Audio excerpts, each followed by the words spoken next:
उससे पहले एक प्रैक्टिकल बात कह दूं, सब अशोक भाई ने भी उठाया और सब लोग उठा रहे हैं, राहुल गांधी से लेके अखिलेश यादव तक, तेजस्वी तक, कि 2 महीने 3 महीने क्यों, 3 महीने क्यों?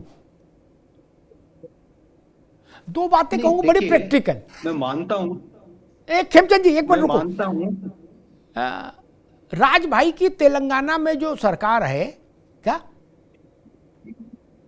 उसने 22 जुलाई से 8 अगस्त के बीच में या सितंबर कुछ के बीच में, क्या है मतलब कुछ दिनों के भीतर नई जाति जनगणना प्रदेश में कराने का फैसला किया। आप जाति जनगणना करा सकते हो, सर्वे करा सकते हो कुछ दिनों में, वहां वोटर लिस्ट का काम नहीं हो सकता। एक दूसरी बात कहा गया कि कागज कहां से आएंगे 3 महीने में। मेरा अपना अनुभव यह कहता है नावेद भाई, अभी मुनादी करा दो, राज भाई भी इस बात से सहमत होंगे, और सहमत होंगे तो मुस्कुरा जरूर देंगे, और अशोक जी भी, मुनादी करा दो कि कल लखनऊ में गांधी प्रतिमा के पास 1 किलो लड्डू, 1-1 किलो लड्डू हर आदमी को मुफ्त दिया जाएगा, ये कागज लेके आए, 24 घंटे में कागज जुटा के आदमी पहुंच जाएगा। 3 महीना छोड़ो। अरे श्रीमती जी, कुछ तो सस्ता लो, बचत करो। नहीं श्रीमान जी, सब बढ़िया लो, रहने दीजिए। इसमें क्या खास बात है? थोड़े में ज्यादा स्वाद, यही तो है इसकी खास बात। वाओ मामा, क्या स्वाद है। अरे मेरे राजा, राजा और मसाला। अब छोलिया हो या लोबिया, सफेद चने या काले चने, सब कुछ मजेदार बने। नावेशी को गलत कह रहे हो, टोक दीजिए। और जिनको शक हो, भंडारे का अनाउंसमेंट करा दो कि अपना अपना आधार कार्ड, पिताजी की मार्कशीट, अपनी छोड़ो, पिताजी की मार्कशीट लेके आओ, पिताजी की मार्कशीट लेके आदमी पहुंच जाएगा। नावेशी को 3 महीने तो बहुत होते। पता नहीं कितने राजनेताओं ने इस बात पर ध्यान दिया। भारत ने जब राशन कार्डों का की SIR की, उनका पोस्टमार्टम किया, तो 7 करोड़ राशन कार्ड निरस्त हुए। 7 करोड़। यह फर्जिफिकेशन था। नाभिक शिको जी।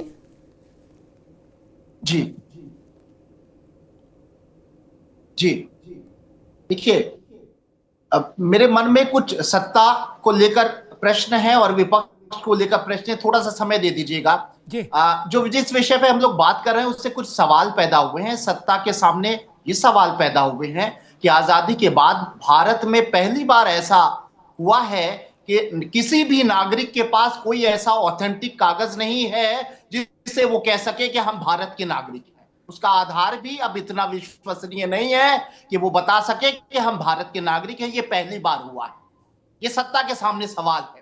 दूसरा सत्ता के सामने सवाल है कि इस देश का सबसे बड़ा घोटाला ये हुआ है कि जो अपनी पहचान का सबसे बड़ा प्रमाण होता है, आधार, जिसमें आंखों की पुतलियां और हाथों के निशान होते हैं, वो आधार भी फर्जी हैं। यानी 10 साल से मोदी सरकार और बिहार में नीतीश सरकार 10 साल से पहले, और वहां पर फर्जी आधार बने। अगर आधार फर्जी नहीं बने होते तो आंख बंद करके रिवीजन नहीं हो रहा होता, बहुत ऑथेंटिक कागज होता है। इस बात को स्वीकार करना पड़ेगा सत्ता पक्ष को। तीसरी बात ये कि जिस तरह से आंकड़ा आ रहा है उसमें एक आंकड़ा ये भी आ रहा है कि पहली बार इतिहास में ऐसा हुआ है कि भारत के नागरिकों ने अपनी नागरिकता छोड़ दी है भारत से। ऐसा इतना कभी नहीं हुआ है। दूसरा प्रश्न जो है वो विपक्ष के सामने है कि विपक्ष ये कहता रहा है कि बेईमानी होती है, चुनाव आयोग बेईमानी करता है, पुलिस करती है, सत्ता करती है, हमें हरा दिया जाता है। और बेईमानी का केंद्र हम लोग बचपन से सुनते आ रहे हैं कि चुनाव में बेईमानी मरे हुए लोगों के नाम पर वोट पड़ना होती है। तो अगर मरे हुए लोगों का नाम काटने के लिए रिवीजन हो रहा है, या जो पलायन कर चुके हैं, स्टेट छोड़ चुके हैं, या जो भारत छोड़ चुके हैं, यहाँ की नागरिकता छोड़ चुके हैं, वैसे एक बड़ी संख्या अगर बेईमानी होती तो इन्हीं के नाम पे बेईमानी होगी। हमेशा फर्जी वोट पड़ता है मरे हुए लोगों। तो अगर विपक्ष को यह लगता है कि सत्ता बेईमानी करती है तो विपक्ष के लिए तो यह बहुत अच्छी बात है। पहली चीज तो यह कि अगर बीजेपी को या आयोग को बेईमानी करके आयोग को बीजेपी को जिताना होता तो वो मरे हुए लोगों से बीजेपी पर को वोट करवा देती। ये तो बहुत अच्छी बात है, इसकी सराहना करना चाहिए। और दूसरी सबसे बड़ी बात यह है कि आप जो प्रोटेस्ट करो, अच्छी बात है, अधिकार है, आप काला कपड़ा पहनो, हरा कपड़ा पहनो, प्रोटेस्ट करो, आपका लोकतांत्रिक अधिकार है। लेकिन प्रोटेस्ट में आपके ये शामिल होना चाहिए कि बिहार की जनता से आप कहो कि अगर आपका वोटर कार्ड नहीं बन रहा है, बेवजह काटा जा रहा है, तो आप हमारे सामने आओ, हम उस भीड़ को लेकर सरकार के सामने, आयोग के सामने, जनता की अदालत में जाएंगे। क्योंकि आप एक अदालत में तो जा चुके हो भारत की, वहां तो उसको स्वीकार किया नहीं गया आपके तर्क को, आप प्रदर्शन कर रहे हो, बहुत अच्छी बात है। अब उस जनता से कहो जिसका आपको शक है कि वो हमारा वोटर है और उसका वोट का अधिकार छीना जा रहा है, उसका नाम काटा जा रहा है, इकट्ठा कर लो ना 2-4 लाख, 10 लाख, 50 लाख, 1 करोड़ लोग। क्यों नहीं इकट्ठा कर रहे हो? आप में ताकत है, आपके पास बड़े नेता हैं, आप काला कपड़ा कर रहे हो, आप लोकतांत्रिक अधिकारों का पालन कर रहे हो, आप जनता को समेट लो और बता दो कि ये राम प्रसाद है, ये नावेद भाई अभी रुकना होगा। मैं राज शर्मा के पास चलूं, लेकिन एक बात कहूं, नावेद जी ने कह दिया कि एक 50 लाख 1 करोड़ आदमी इकट्ठा कर लो, आपके पास ताकत है ना जी, ये गलत बात है। 50 लाख 1 करोड़ छोड़ो, 5 लाख आदमी इकट्ठा करने में सांस फूल जाएगी। नहीं, करा के दिखा दो। 5 लाख आदमी इकट्ठा करने में सांस फूल जाएगी। और अगर पहले कोरोना हो गया होगा तो मामला गंभीर हो जाएगा सांस फूलने पे, ये जान लो। इतना सरल है, 1 करोड़ आदमी जुटा लें।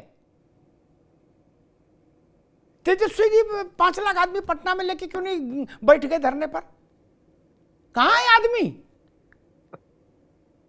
बाइट चल रही है, आदमी कहां है? राज शर्मा जी,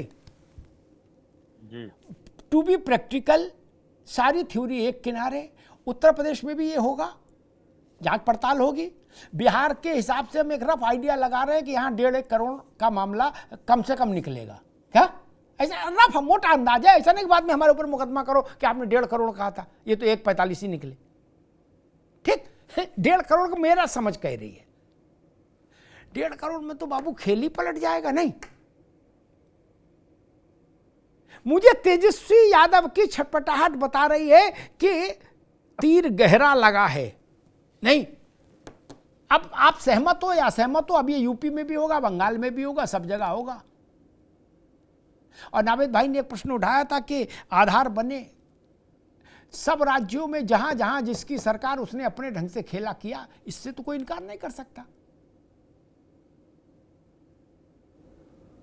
बंगाल में दीदी के हाथ में ये अधिकार है तो वो अपने ढंग से तृणमूल बना रही है राशन कार्ड और आधार कार्ड।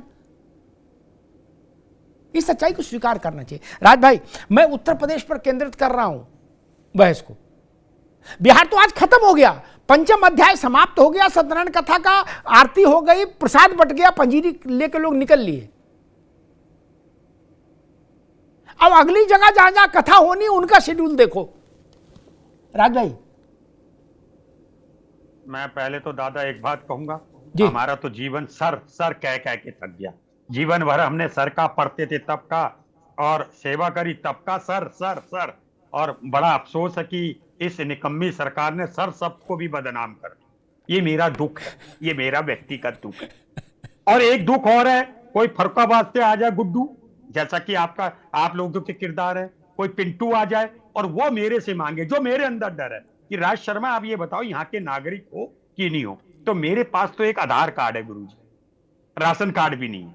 कसम से नावेद भाई, राशन कार्ड भी नहीं है, आधार कार्ड है, पैन कार्ड है। हाँ, इतना जरूर है, आप यहां बोलोगे तो अपनी 8वीं क्लास की मार्कशीट भी लाके दूंगा। अभी आप बोल रहे थे, मैं चैलेंज भर रहा हूं, 1 2 3 4 5, अगर इसमें कोई मार्कशीट तो छोड़िए, डिग्री दिखाइए, नहीं दिखा पाते। अभी मैं आप ही से कह दूं, कहना तो अलग है भाई, मैं आपकी बात को काटना पसंद नहीं करता, क्योंकि आप गिने चुने हुए, बार-बार कहता हूं। राज भाई, मेरे पास तो देखो मोबाइल में है, मेरे पास मोबाइल में है, झंझट नहीं ढूंढने का, मोबाइल में है, क्या ढूंढना? अरे आप, और इतनी समझ सबको है ना कुछ नहीं है साहब।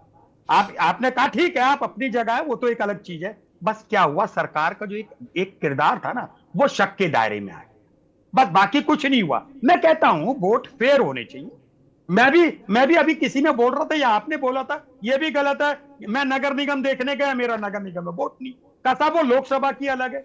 ये भी सही है, एक लिस्ट बन जाए फलाना ढिकाना, और जो मर गए हैं उनका नाम कट जाना चाहिए। लेकिन आपकी नीयत कैसी, नीति गलत सही की बात मैं नहीं कर रहा हूं यहाँ पे, मैं तो नीयत की बात कर रहा हूं। वो सरकार में खोट है, इसलिए ये हल्ला हो रहा। और एक बात आपने बोली, मैंने ये नहीं कहा था कि राहुल जी ये कह रहे कोई बोल दे, कोई राजू गुड्डू ननकू बोल दे, ना, प्रधानमंत्री अभिभावक है 150 करोड़ का, उनका होना चाहिए। अरे वो सदन से क्यों भागना है? अभी शायद में उन एमपी का लेडीज थी, वो बोल रही, ठीक है राज भाई, के चल दिए, वो गुहार लगा रही है, आप रुकिए। तो जैसा कि अभी नावेद भाई कह रहे थे, एक बात नावेद भाई ने एक बात और बोली अच्छी सी, कि सरकार की जो इनका जो कहने का तात्पर्य था, वो ये कहता कि इंटीग्रिटी डाउटफुल है सरकार की, और जब किसी भी सरकारी कर्मचारी की इंटीग्रिटी डाउटफुल होती है तो मैं समझता हूं उसे टर्मिनेट कर देना चाहिए।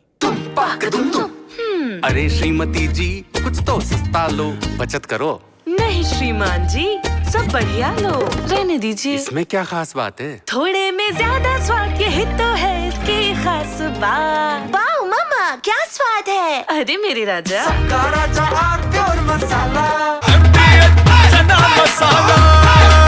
अब छोलिया हो या लोबिया, सफेद चने या काले चने, सब कुछ मजेदार बने।